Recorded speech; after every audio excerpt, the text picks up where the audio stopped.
Dan izinkan aku memeluk dirimu sekali ini saja, untuk ucapkan selamat tinggal untuk selamanya, dan berharap rasa ini kan abadi untuk sekejap saja. Yolanda. Halo guys, kembali lagi di tema kita The Power of Social Donation dengan hashtag 1 aksi 1000 donasi. Gimana? Bener? Ya gitu. Nah, kali ini kita kedatangan bintang tamu yang keren banget. Kita akan langsung aja kenalan sama kakak ini. Kita langsung sapa yuk. Oke, halo kakak. Dia heboh banget ya guys ya. Halo, apa kabar? Baik kak, seharusnya aku yang nanya gitu ya. Oh gitu ya.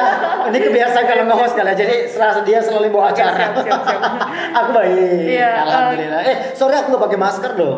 Iya. Tapi tetap kita udah melakukan standar kesehatan protokol ya. Iya. Karena tadi memasuki ruangan ini aku sudah dicek suhu tubuhnya. Kita juga udah cuci tangan menggunakan hand sanitizer dan juga aku tadi pakai sabun di luar. Sabun dicuci tangan ya? Iya benar. Jadi dari termogan juga, jadi semua udah aman insyaallah. Jadi biar teman-teman di rumah pun juga bisa melihat kegantengan ini secara langsung. Oh siap. Kalau misalnya pakai masker kan gak enak nih lihatnya deh.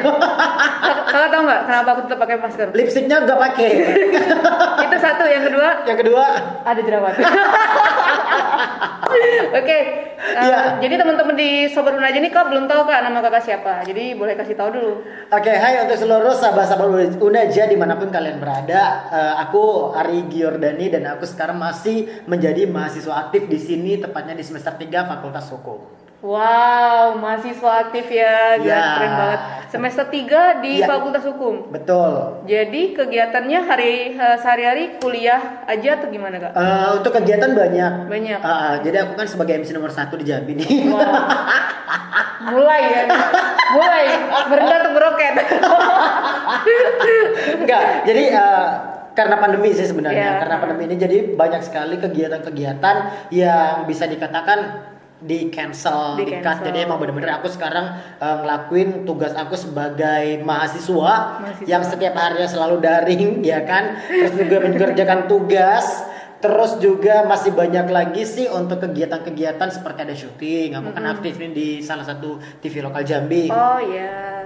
Itu. Jadi entertain banget ya. Seperti itulah kira-kira. Oke kak, kira-kira nih kita akan membahas tentang pemuda Indonesia di Aku era masih muda. Oh ya, sepertinya terkayaknya gitu ya teman-teman ya. Masih muda dong. Masih Aku masih muda. 24. 24? Iya. Beneran? Serius? Tebak umur aku berapa? 23. Wah, terima kasih. Intinya aku lebih tua dari kamu. Oke kak, Iya. pemuda Indonesia itu sebagai pandangan kakak gimana? Maksudnya sebagai mahasiswa kemudian juga udah jadi pemuda Indonesia, artinya tuh gimana sih menurut kakak gitu? Pengertian dari pemuda Indonesia. Iya. Sebenarnya pemuda Indonesia ini sebagai mahasiswa gitu. sebagai seorang mahasiswa Iya. adalah pemuda yang harus memberikan contoh yang baik sih sebenarnya dengan lingkungan yang ada di sekitar. Apalagi ini dengan kata-kata mahasiswa gitu ya. Iya.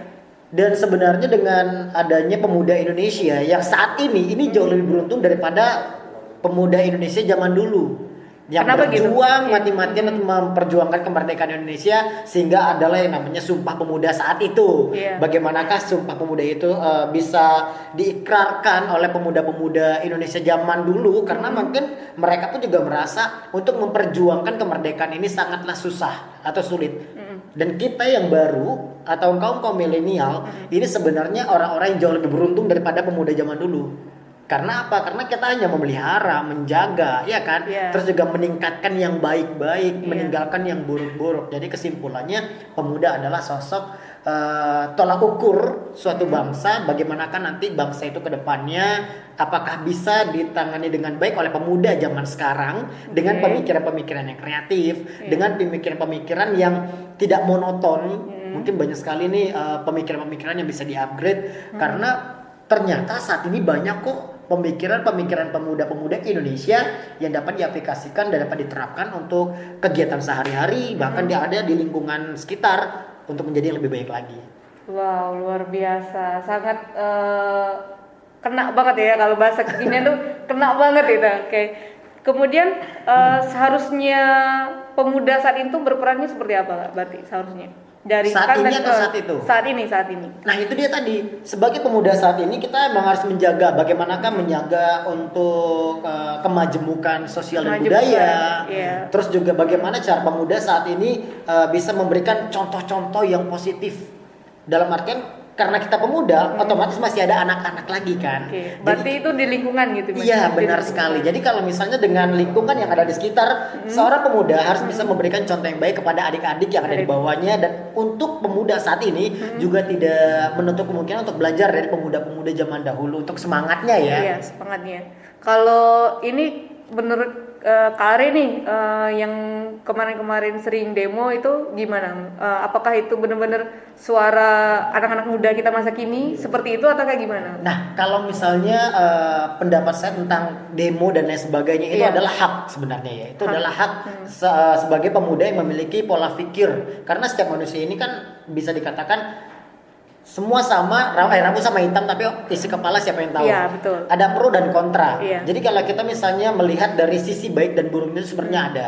Sisi baiknya apa? Sisi baiknya adalah Indonesia memberikan kesempatan kepada pemuda Indonesia untuk memberikan pendapat sebenarnya. Iya. Pendapat yang baik dengan cara yang harusnya baik, ya kan? Terus tidak anarkis dan lain sebagainya. Terus pemuda Indonesia bebas untuk memberikan apa sih solusi sebenarnya, walaupun solusi yang diberikan ini tidak diterapkan oleh pemerintah, gitu, hanya didengarkan dan dilihat saja. Nah, untuk sisi buruknya adalah dengan adanya demikian, dengan adanya kegiatan demonstrasi dan lain sebagainya, banyak merugikan negara sebenarnya. Seperti yang kita ketahui bersama bahwasannya ketika demo itu terjadi ada kerusuhan, terus juga ada pengrusakan dari fasilitas-fasilitas umum yang itu pastinya akan menggelontorkan kembali untuk anggaran dari daerah tersebut. Kan itu yang patut disayangkan. Kalau misalnya ingin memberikan suara, ya udah berikan suara dengan yang baik, berorasilah dengan cara yang sopan, berorasilah dengan etika yang bagus. Bagaimanakah diajarkan oleh pemuda zaman dulu ketika kita ingin berbicara dengan orang yang lebih tua, mungkin bisa dengan kata-kata yang baik. Kan begitu. Jadi intinya sih bahasa itu mencerminkan diri sih sebenarnya. Jadi menurut Kak Ari tuh demo yang baik tuh gimana? Apakah tampang melakukan kerusakan umum atau gimana? Salah satunya. Jadi salah satunya demo yang baik itu adalah ya kalau bisa kita menjaga, kan dari awal udah dikatakan kita menjaga dan merawat aset yang ada. Kalau bisa menambah untuk menjadi lebih baik, bukan menghancurkan, bukan menghilangkan, sehingga banyak sekali akan menjadi kerugian-kerugian negara yang pastinya itu disebabkan oleh kita sendiri ya, perlakuan kita. Nah, berbicara masalah bagaimana sih demonstrasi yang baik? Demonstrasi yang baik itu adalah yang itu tadi dari awal saya katakan bahwasannya berbicara dengan bahasa-bahasa yang baik. Tidak menyudutkan dan tidak menyalahkan satu pihak. Karena di sini gunanya cermin adalah kita bercermin aja apakah yang kita salahkan itu benar. Apakah sumber yang kita baca itu adalah sumber-sumber yang valid, benar, yang benar-benar valid gitu loh. Jadi kebanyakan kan sekarang ini orang banyak salah tafsir atas beberapa kasus itu karena beberapa hoax. Iya. Ada berita hoax, ada berita yang tidak benar dan ditelan mentah-mentah tanpa ada yang namanya bisa dikatakan disaring-saring lagi apakah ini benar, dicari lagi apakah sumber yang menyatakan hal demikian ini adalah sumber yang terpercaya. Kebanyakan orang seperti itu selalu mengambil kesimpulan atas apa yang dibaca tanpa mencari sumbernya ini benar atau salah. Iya, betul Kak, luar biasa. Nah kakak tahu kan sekarang kondisi Indonesia saat ini kan lagi banyak bencana alam ya, gimana? Iya benar. Jadi kayak pre-Indonesia gitu kan. Yes. Terus tanggapan kakak gimana sebagai pemuda dan mahasiswa masa kini? Nah, sebenarnya sedih ya. Harusnya pergantian tahun kita harus penuh dengan sukacita, dengan penuh rasa bahagia. Ini ya, kita kena wabah selama 1 tahun bener. Ya. 1 tahun loh. Yang harusnya kita berharap bersama-sama bahwasanya di tahun 2021 pandemi selesailah. Iya. Semua bisa kembali ke kegiatan semula. Normal. Benar-benar normal. Benar-benar kita bisa bersosialisasi dengan baik dengan sahabat, dengan keluarga dan lain sebagainya. Karena jujur sampai dengan sekarang itu ketika pulang dari rumah, dari luar, terus pulang ke rumah, ketemu orang tua aja saya takut memberikan virus karena yang kita ketahui bersama di luar virus banyak. Ketika pulang nanti kita akan menularkan. Oke, kalau misal daya tahan tubuh kita bagus, kalau misal daya tahan tubuh orang tuanya nggak bagus, malah orang tua yang kena. Betul. Dan itu adalah salah satu momok yang menakutkan buat saya. Dan kita berharap di tahun 2021 ini kan kemarin adalah pandemi selesai. Ternyata manusia sebagai manusia biasanya bisa berharap. Yang menentukan itu adalah yang di atas. Sudahlah pandemi diawali dengan bencana alam, diantaranya ada banjir, ada gempa bumi, bahkan nyaris mau tsunami kan kemarin kan. Betul. Dan itu sebenarnya kita kembali lagi ke diri sendiri sih sebenarnya. Apa yang udah kita lakukan terhadap alam? Kenapa alam kok bisa murka begininya dengan saya? Betul. Kenapa terjadi longsor? Oh mungkin ini adalah kerjanya dari manusia juga. Karena seperti yang kita ketahui bersama bahwasanya longsor tidak akan terjadi kalau tidak ada yang namanya penebangan hutan secara liar. Ini semua kita balikkan ke diri sendiri. Jangan menyalahkan pemerintah, jangan menyalahkan si A, si B, si C ataupun menyalahkan siapapun itu. Ya udah bercerminlah, pakai kita yang udah bisa menjaga. Balik lagi dong ke awal lagi kan. Sebagai pemuda zaman kini kita harus bisa menjaga aset yang sudah ada, bukan menghilangkan, bukan malah kita membinasakan. Sudah ada aset ditanami mungkin dari jauh-jauh hari oleh pemuda zaman dulu atas apakah ikrar dari makna Sumpah Pemuda. Saat itu mereka emang susah payah memperjuangkan segala sesuatunya. Masa ya kita pemuda zaman kini yang menikmati ini mau merusak, bukan menjaga dan melestarikan. Sebenarnya kan begitu.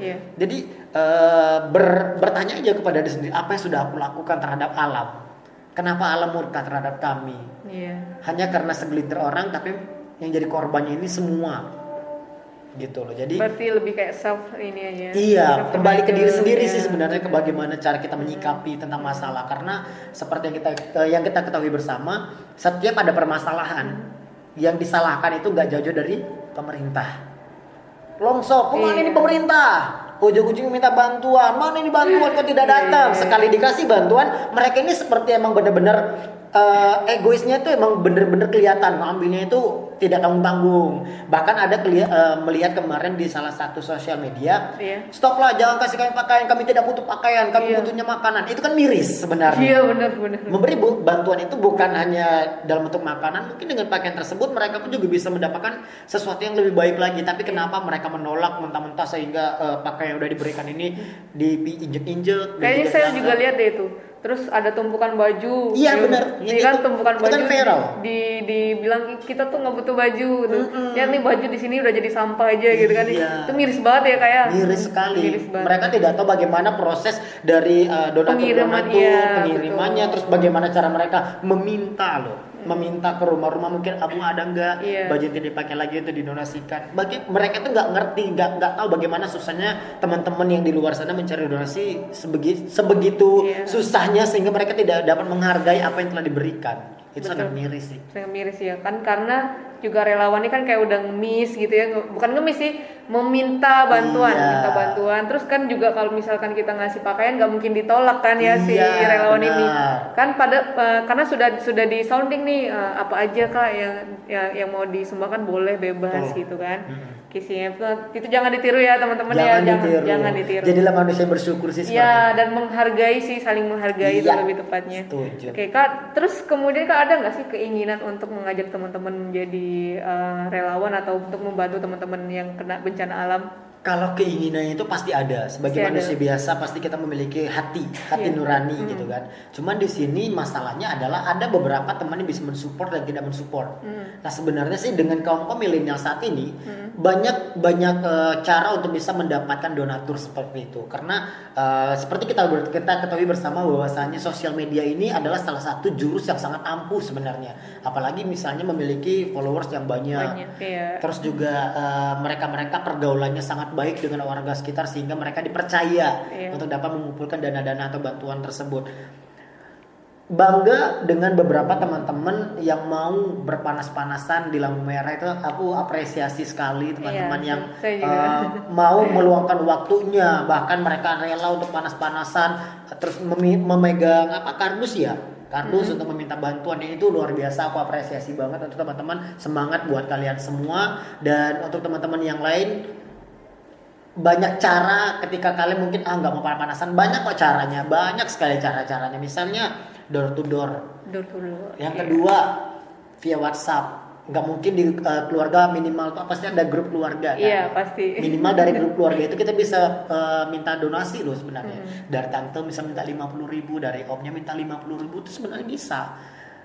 Jangankan hanya 1 juta, 100.000, bahkan 10.000 rupiah itu sangat berarti buat mereka yang terkena dampak bencana Iya. alam tersebut. Jadi jangan menilai sesuatu dari jumlah atau nominal, tapi hargailah bagaimanakah mereka caranya untuk mencari donatur tersebut. Berarti luar biasa nih teman-teman yang ini ya. Iya, sangat luar biasa dan sangat apresiasi sekali. Terus Kak, kalau misalkan nih Kakak punya teman yang dia tuh nggak peka Oke. sama lingkungan gitu kan, dan dia sosialnya juga kurang.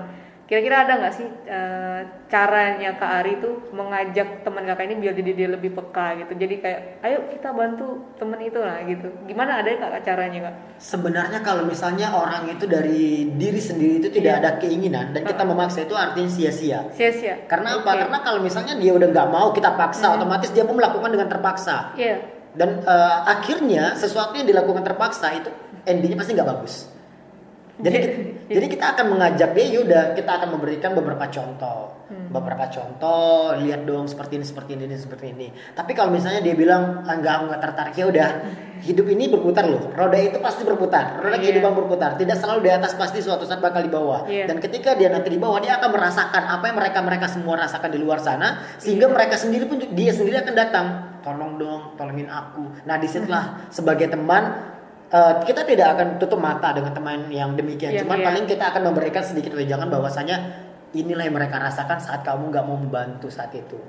Wow, itu dalam banget sih. Itu dalam. Dalam. Jadi kalau misalnya kita terus memaksa, pasti ujung-ujungnya nggak baik. Iya sih. Komunikasi nggak baik. Terus Iya. dia pun juga akan menjauhi kita karena, ketemu dia lagi, pas aku lagi diajak lagi, aku udah malah dia bukan menghindar. Iya. Iya kan, jadi ya udah tetap kita rangkul, kita ajak temen aja dulu. Ketika dia udah nyaman sama kita, dan suatu ketika nanti dia mungkin mendapatkan sesuatu masalah itu bukan hanya masalah besar, masalah kecil aja misalnya. Aduh dompet aku udah ada nih, kayak mana nih yo? Aku kena beli bensin aku udah hati habis gitu kan. Usaha deh, butuh aku juga kan. Iya. Ujung-ujungnya nanti kita bisa bakal ngomong, kita ini sebagai makhluk sosial tidak akan bisa berdiri sendiri. Iya, Kita bakal bisa hidup itu, simbiosis mutualisme itu pasti loh, saling menguntungkan. Kita tidak bisa menguntungkan diri sendiri. Kalau misalnya ada teman-teman di luar sana yang mementingkan diri sendiri, berubahlah. Iya, sebelum lu ditinggalin. Iya, sebelum ditinggalin. Sebelum lu ditinggalin sama lingkungan. Karena sakit loh, ketika kita Iya. susah teman-teman pada hilang itu sakit banget. Iya. Bangetnya sakit itu jalan blep, langsung ke hati. Entah kalau dia nggak punya hati kali ya. Tapi kalau Kari dulu di lingkungannya lebih sering yang posisi sering membantu, ternyata tahu dimanfaatkan aja oleh temennya, atau malah ini ditinggalkan sama teman-temannya. Kalau aku sih orangnya fleksibel. Fleksibel, ya? Jadi selagi bisa membantu, aku bakal membantu. Karena aku percaya banget nih, ketika kita berbuat baik terhadap seseorang, dan ketika kita pun susah atau sulit, jangan berharap orang yang kita bantu untuk membantu. Itu harus di note banget ya. Yes. Di note banget. Oke. Jadi udah berbuat ikhlas, tulus, aku lillahi ta'ala bantu kamu, ya udah aku bantu.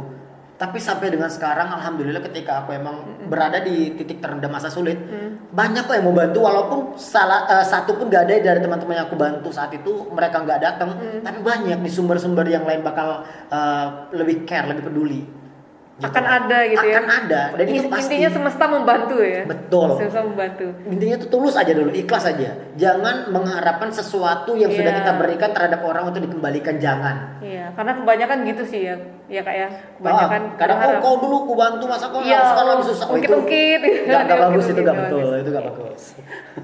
Oke, terus kira-kira tips kakak nih ngajak kaum anak-anak muda, misalkan ya kakak udah semester 3 nih. Nah, ngajak adik-adik maba sobat Unaja nih, gimana tipsnya biar dia lebih peka sama lingkungan sosialnya. Jadi masalah tips ini sih sebenarnya masalah yang sangat sederhana dan simpel. Iya. Karena apa? Karena disinilah acuan dari seorang adik itu adalah di kakak. Oh gitu. Nah jadi kalau misalnya kalian pun semua ingin merapat bersama kami akan terbuka kok, terbuka. Ketika sapa main ke kelas gitu kan. Terus nanti kita akan berdiskusi bersama. Walaupun kalian enggan untuk masuk, terimalah kami ketika kami ingin berkunjung ke kelas kalian. Nah, masalah tips dan trik, mereka semua ini bukanlah anak-anak lagi. Iya betul. Mahasiswa loh, mahasiswa udah siswa, ini mahasiswa. Beda dengan siswa dan siswi. Kalau siswa dan siswi ini biasanya anak-anak yang dari anak-anak menuju ke remaja. Dan mereka ini fasenya udah mau masuk ke pendewasaan diri. Jadi mereka semua aku yakin memiliki pola pikir yang sangat baik. Dan mereka pun juga tanpa harus dikasih tahu, mereka pasti udah tahu dong apa yang harus dilakukan. Tanpa harus diberikan, oh ini tipsnya seperti ini, triknya seperti ini. Itu sepertinya hanya untuk anak-anak remaja ke bawah nih, anak-anak mau ke remaja, bukan dari remaja ke tingkat dewasa. Karena pola pikir dari mahasiswa itu berbeda sekali. Karena aku udah ngalamin sendiri, bersosialisasi dengan teman-teman di SD itu beda, SMP itu berbeda, SMA itu berbeda, dan di kuliahan pun juga berbeda. Karena apa? Karena pola pikir tadi udah gak anak-anak. Jadi mereka pun juga nanti bakal melihat bagaimanakah contoh dari para senior mungkin melakukan sesuatu hal-hal yang dapat oke, kayaknya ini bagus deh. Besok aku mau dong seperti ini. Jadi aku pernah baca artikel dari Korea. Apa tuh Kak? Jadi di Korea ini bukan artikel sih, seperti pelajaran hidup lah. Jadi kalau di Korea itu mereka untuk menyapu halaman aja memiliki teori loh sebenarnya. Menyapu halaman memiliki teori. Iya, dan mereka itu membukukan, ditulis. Jadi mereka nyapu aja bikin jurnal gitu. Betul. Jadi cara menyapu dengan baik dan benar. Jadi mereka ini berharap untuk regenerasi itu melanjutkan, bahkan memberikan penemuan yang baru lagi gitu loh. Contoh menyapu dengan yang baik seperti ini misalnya ya. Yang baru masuk ngikutin materi yang sudah ada dan mereka dituntut mencari ada nggak contoh yang lebih baik lagi. Selain dari video, ternyata ketika lagi becek bisa dibaringin di sapunya, gitu kan. Jadi mereka itu akan selalu memberikan penemuan-penemuan yang baru itu dari contoh kecil dari tukang sapu, apalagi nanti penemuan-penemuan besar. Mereka itu udah menerapkan seperti itu untuk setiap perusahaan. Misalnya seperti handphone juga. Untuk di tahun 2020 misalnya kemarin, kamera 3 di belakang sudah kita terbitkan. Tantangan untuk karyawan baru, apakah mereka bisa menemukan sesuatu yang lebih menarik lagi dari kamera 3 yang ada di belakang? Seperti itu. Jadi banyak sekali contoh-contoh yang bisa kita ambil dari luar sana. Karena apa? Karena mungkin menurut saya pandangan mereka itu lebih terbuka sih, lebih terbuka daripada pandangan kita yang selalu mencari kesalahan. Jadi pandangan masyarakat sana ya? Iya. Ya luar biasa. Itu kalau boleh tahu kan kamera 3. Jadi di luar topik nih. Kamera 3 tuh fungsinya apa, Pak? Nah, itu dia. Kamera 3 itu ya dalam handphone. Iya, dalam handphone. Fungsinya tuh lebih apa? Jadi fungsinya tuh di antaranya pertama ada yang untuk zoom-nya beda. Dia kan ada untuk kamera videonya beda, untuk kamera portraitnya beda, untuk kamera biasanya beda. Ya, sorry guys, masih kamera satu HP ya. lama. Kalau saya udah 2. Oh, udah 2. Ini yang 3. Jangan-jangan di sini ada mahasiswa Unaja udah 3 ya? Udah 3, pasti ada dong. Hits kan anak-anak Unaja kan. Gila, ini udah 3, ini 4 bahkan. Terus ini Kak, ini denger Kak ya, nah, di luar topik juga ini. Iya, oke. Dengar katanya Kak Ari ini kerja sambil kuliah Kak? Iya, benar. Waktu itu kerja dulu habis baru kuliah atau kuliah dulu baru nyari kerja? Jadi dulu sekali. Iya, dulu. Pada zaman dahulu kala. Jadi dulu itu aku pernah sempat kuliah juga. Jadi aku dulu ngambil agribisnis, bisnis di bidang perkebunan. Iya. Saat itu hanya sampai dengan semester 3 aku out dari kampus karena mungkin aku sadar ini passion aku bukan di sini loh. Di agribisnis itu. Iya. Oke. Terus akhirnya aku kerja di entertain. Ya semua pasti tahu lah siapa aku kan. Oke guys, pokoknya kalau nggak tahu Kak Ari kebangetan gitu. Kalau nggak tahu saya nggak punya TV. Iya. Nggak punya TV di rumah. Oke, jadi saat itu emang akunya tuh fokus di kerja. Fokus di kerja karena emang dulu keadaan ekonomi keluarga kan emang goyah banget tuh, karena kami adalah keluarga yang termasuk korban dari kebakaran saat itu di Sungai Bahar. Ketika ingat masa lalu sih itu sangat sedih, karena emang itu masa-masanya aku di titik nol banget, di titik nol sekali. Yang orang tua yang taunya itu cuma aku, gitu. Aku ri sekitar ri ini habis nih. Jadi aku emang berjuang sendiri di Jambi. Adik juga masih sekolah kan, dan itu aku yang cari gitu loh. Jadi bekerja sambil kuliah itu sangat menyenangkan sebenarnya. Cuma kalau misalnya kalian tuh nggak bisa fokus atau mengimbangi antara pekerjaan dengan kuliah, kalian bakal mengalahkan yang namanya kuliah. Karena apa? Mencari uang itu enak. Dia capek, uang datang. Pemikiran anak sekarang kuliah, lah capek, uang hilang. Nah gitu loh. Iya sih. Jadi kalau misalnya kalian semua ingin bekerja sambil dengan kuliah, siapkan mental. Pastikan kalian oke, aku harus selesai kuliah, aku harus selesai kuliah. Oke, gitu aja deh. Karena apa? Karena kalau misalnya tidak ada sesuatu yang ditanamkan di dalam hati atau di dalam diri, itu akan menjadi sia-sia kalau misalnya kalian terpengaruh atau juga terseret di arus pekerjaan. Seperti udah saya katakan tadi, bekerja itu enak, capek tapi dibayar. Kita capek nih, tapi kita udah mendapatkan hasil. Nah kalau kuliah, kita capek, uangnya keluar.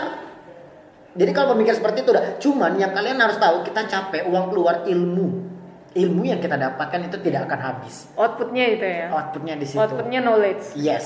Dan ilmu ini sampai dengan kapanpun bisa kita terapkan. Beda dengan hasil pekerjaan. Kita bekerja, capek, dapat uang, tanggal 5, tanggal 6, tanggal 7 habis untuk kebutuhan yang lain. Dan itu tidak akan bertahan lama. Dan ilmu kita akan stuck di situlah. Ilmu kita tidak akan bertambah, kita tidak akan mendapatkan sesuatu yang baru, monoton. Kehidupan kita itu mutarnya seperti itu aja. Udah ketebak. Pagi aku bangun, sholat subuh, setelah sholat subuh aku langsung berangkat ke kantor. Jam 6 pulang, ya syukur-syukur bisa pulang cepat ketika ada overtime. Lembur ya kan. Ketika lembur dia sampai jam 10 malam, dan kehidupannya seperti itulah, berganti terus berputar sampai pensiun. Ilmu tidak bertambah, pergaulan tidak akan bisa luas. Di situ-situ aja pergaulan. Nah, nikmatnya ketika kita bekerja sampai dengan kuliah yang seperti saya rasakan ini adalah saya juga mendapatkan sesuatu yang dicari orang. Contohnya uang, saya dapatkan uang. Terus kesenangan, saya dapatkan kesenangan atas pekerjaan saya karena ini adalah passion. Karena kalau kita bekerja dengan passion kita sendiri, itu akan terasa nikmat bekerjanya. Luar biasa. Nah, yang kedua, nikmatnya lagi bekerja sambil kuliah itu adalah nikmat bekerja. Nikmatnya kuliah adalah aku mendapatkan lingkungan baru, aku kenal sama kakaknya, ya kan, aku kenal dengan lingkungan kampus aku yang luar biasa ini, bersihnya luar biasa, fasilitasnya lengkap luar biasa, terus juga dosennya pengertiannya luar biasa. Jadi kaprodi aku pun juga itu sayang banget sama aku, luar biasa. Sampai dengan rektor dan dekan pun juga luar biasa sama aku, welcome banget dengan seluruh mahasiswa, bukan dengan aku aja, dengan seluruh mahasiswanya dirangkul. Terus juga kita di sini pun juga diberikan materi yang benar-benar dosennya memiliki tanggung jawab yang luar biasa. Oke, hari ini kita bawa jam kuliah, sampai aku pun lagi facial. Jadi lagi facial begini. Karena aku ya Zoom. Kematiin kamera dong. Gini kita mau absen, tolong kameranya dihidupkan. Mampus. Itu berarti di apa meme-meme sekarang tuh bener ya? Iya bener. Yang ada mahasiswa sekarang ketika mereka lagi dandan, tolong nyalakan kameranya. Oh my god, gitu kan ya. Iya, jadi beruntunglah ketika bisa sekarang ini saat ini yang saya beruntung adalah menjadi mahasiswa. Pekerja itu nanti deh. Tapi kalau misalnya kalian mampu bekerja sambil kuliah itu lebih baik. Tapi kalau misalnya tidak mampu, kuliah dulu. Setelah kuliah udah mateng nih ilmunya, ilmu yang bermanfaat itu tidak akan sia-sia. Banyak yang kalian dapatkan di luar sana.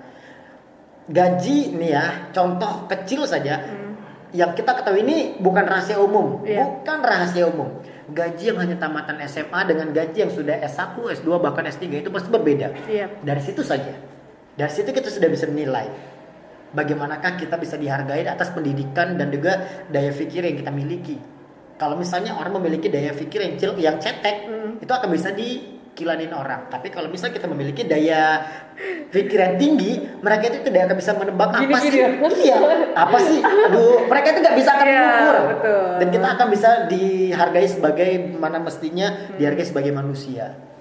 Luar biasa. Jadi itu ya teman-teman, kalau misalkan memang mau kuliah sambil bekerja, atau ternyata kenapa sih Kak Ari udah bekerja tapi dia masih pengen kuliah gitu ya. Jadi memang perlu banget untuk pengembangan diri jatuhnya ya, Iya, kan? Pengembangan diri, knowledge kita harus kita tambah karena itu akan bermanfaat ke depannya lagi. Betul. Agar hidup teman-teman tuh nggak stagnan gitu ya. Iya. Stagnan. Kalau kehidupan di stagnan itu rugi loh. Iya, rugi. Beneran, rugi, pengalaman nggak dapat. Bener nggak sih? Iya, bener banget. Karena ketika kita ada di dunia kampus, kita akan mendapatkan pengalaman yang sangat luar biasa. Iya.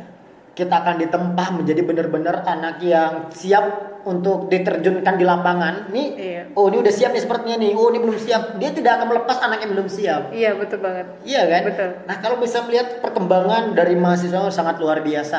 Dengan bangga kampus ini akan memberikan lapangan pekerjaan malah. Iya.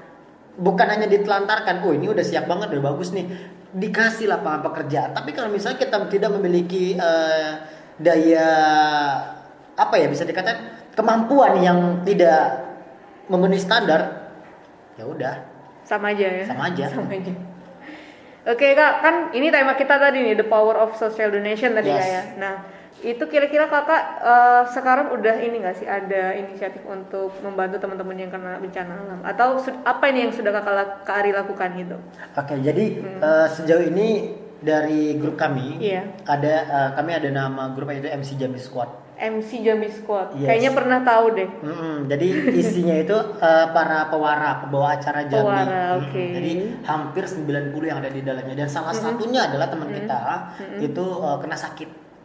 Jadi dia Sakit biasa atau sakit biasa? Saya nggak tahu sampai dengan sekarang cerita jelasnya seperti apa. Yang jelas sekarang dia udah daya penglihatannya udah menurun. Jadi dia kayak udah nggak ngelihat lagi gitu loh. Dan itu Rabun. bukan dikatakan rabun lagi, kayak udah nggak tahu lagi gitu loh.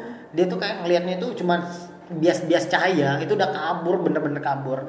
Dan dulu dia sempat hits juga di Jambi, dan sekarang dia harus pulang dulu di kampung dia di Bangko.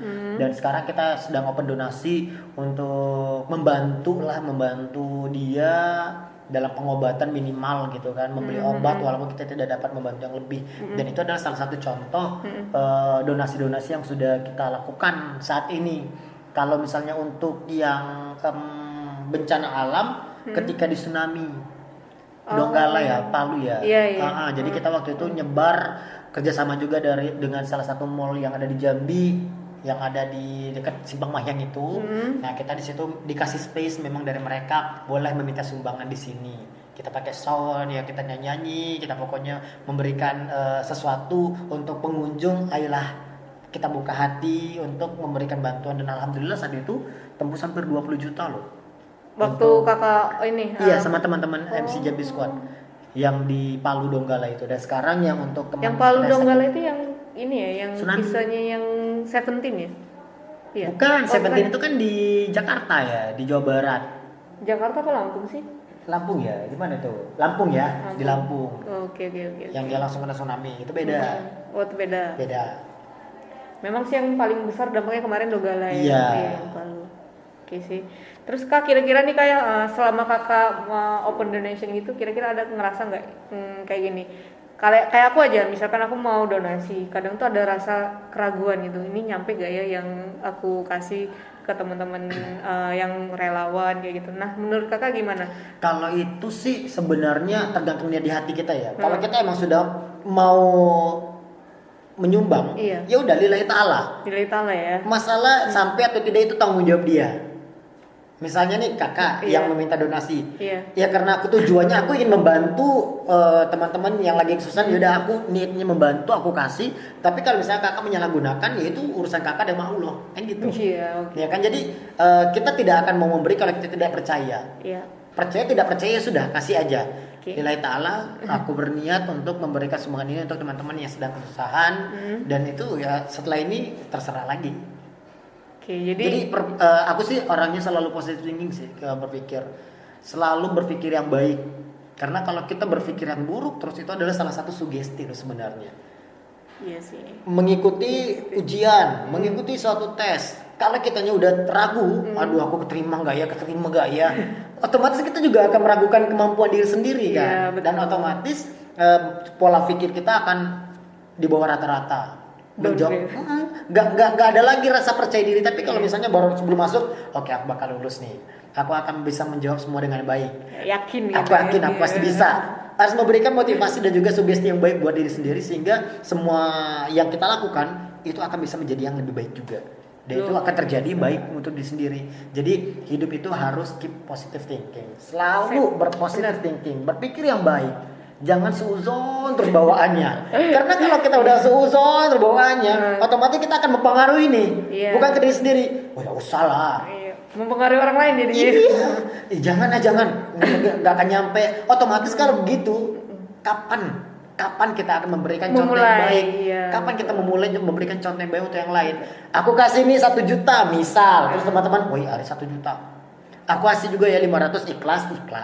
Aku 100 mampunya, ya udah terima.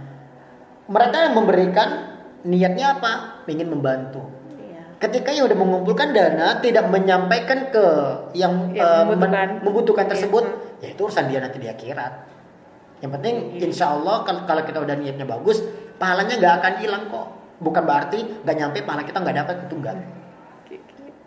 Luar biasa. Nah jadi teman-teman jangan ragu ya buat donasi ke Unaja. Nah jangan lupa nomor rekening dan nama bank, atas nama banknya itu sudah ada di post di sosial media kita di Instagram. Nah nanti dari teman-teman tim Unaja juga akan transparan gitu Kak ya, maksudnya proses dari donasinya nanti sudah terkumpul berapa, kemudian proses pemberiannya ke teman-teman yang membutuhkan seperti apa. Nah jadi teman-teman jangan ragu, keep positif tadi kan.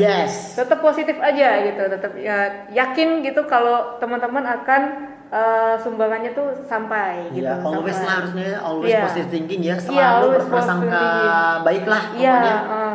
Jangan berprasangka buruk sama saya apalagi jangan. Karena di sini pun juga kita memberikan wadah ya sebenarnya, wadah untuk kalian yang ingin berpartisipasi, benar kata kakaknya tadi, yang ingin berpartisipasi untuk menyumbangkan, mungkin apapun yang bisa kalian sumbangkan kita akan terima, apapun itu. Tapi kalau misalnya kalian ya udah nggak mau repot, aku mau transfer aja, ada rekeningnya ada. Dan semua itu sudah kita siapkan dan pasti di sini transparan. Bener banget ya. Jadi makanya pantengin terus live Instagram kita. Besok juga masih ada acara dengan beberapa bintang tamu yang keren banget. Jadi ingat dicatat jadwalnya jam 10 sama jam 2 kan? Jam 2 siang gitu. Nah, tapi besok hari terakhir loh, jadi jangan sampai terlewat ya. Oke, kakak, penutupan kita ada nggak motivasi untuk kaum milenial untuk mengajak lebih semangat lagi di masa pandemi dan mungkin lebih peka juga nih terhadap sosial lingkungan kita? Jadi untuk teman-teman semua sekali lagi ini aku mau menekankan bahwasannya menjadi pemuda Indonesia itu haruslah menjadi contoh yang baik untuk orang-orang yang ada di sekitar, terutama untuk mahasiswa. Mahasiswa ini diluk-lukan pada saat itu ya. Dulu itu mahasiswa itu adalah salah satu gelar yang sangat baik. Dia mahasiswa nih, dia sekarang kuliah, anaknya lagi kuliah, pasti pemikiran itu selalu baik. Namun belakangan ini banyak sekali berpikiran buruk, pola mahasiswa nih. Karena apa? Karena hanya ada beberapa bagian, hanya sebagian mahasiswa yang melakukan orasi yang tidak baik, otomatis ujung-ujungnya hampir seluruh mahasiswa ini menjadi dampak yang tidak baik juga. Jadi sekarang ayo mulai dari hari ini ya, walaupun kalian mungkin tidak dapat melakukan dari kemarin-kemarin, ayo mulai dari hari ini tanamkan jiwa atau juga berpikir yang selalu baik. Berpikiran yang positif, jangan selalu menelan mentah-mentah informasi-informasi di luar sana secara satu pihak. Ingat, jangan menelan mentah-mentah informasi dari satu pihak atau satu sumber. Pastikan sumber itu terpercaya. Banyak kok cara untuk bisa mencari sesuatu yang baik. Bukan hanya membaca, bukan hanya menulis, banyak sekali. Bisa melihat, bisa mendengar, karena kita memiliki beberapa indera mata atau panca indera yang dapat digunakan untuk mendapatkan sesuatu yang baik sebenarnya. Dan juga proses. Nah, ini sangat penting sekali. Proses untuk bisa menjadi yang lebih baik. Contoh hal, 1 ditambah 9 sama dengan 10. 2 ditambah 8 sama dengan 2 ditambah 8 sama dengan 10. 5 dikurang 3 ditambah 8 sama dengan 10. semua hanya 10, tetapi dengan proses yang berbeda, dengan cara yang berbeda. Situ ya tujuannya. Jadi untuk teman-teman semua, ketika kalian ingin mencapai ke satu titik dan melihat mungkin teman kalian, teman aku kok cepat banget nih jadinya, kok dia bisa sukses secepat ini, dia juga melewati beberapa proses. Dan di sini kita juga harus memiliki proses yang sama untuk mencapai ke titik tersebut, walaupun dengan tidak cara yang sama. Banyak sekali cara yang sama untuk bisa mencapai ke titik tersebut. Betul. Bener gak sih? Bener banget Kak. Nah, jadi banyak sekali cara untuk menuju sukses, tapi tergantung kita. Apakah ada niat dan kemauan untuk menjadi orang yang sukses. Terkadang kita hanya ingin mendapatkan hasilnya aja, tapi kita tidak mau berusaha, tidak mau bekerja, tidak mau berikhtiar dan tawakal. Dia hanya ingin mendapatkan hasil, dan itu tidak akan kalian dapatkan. Wah, luar biasa. Ini sangat dalam banget ya. Saya sendiri pun di sini kayak numpuk gitu kan. Terlalu banyak menerima. Tapi ini luar biasa banget. Nah, teman-teman jangan lupa ya. Besok kita juga masih ada live jam 10 dan jam 2. Oke? Ya. Saya Puji. Dan saya Ari Giordani. Bye. Terima kasih Naja.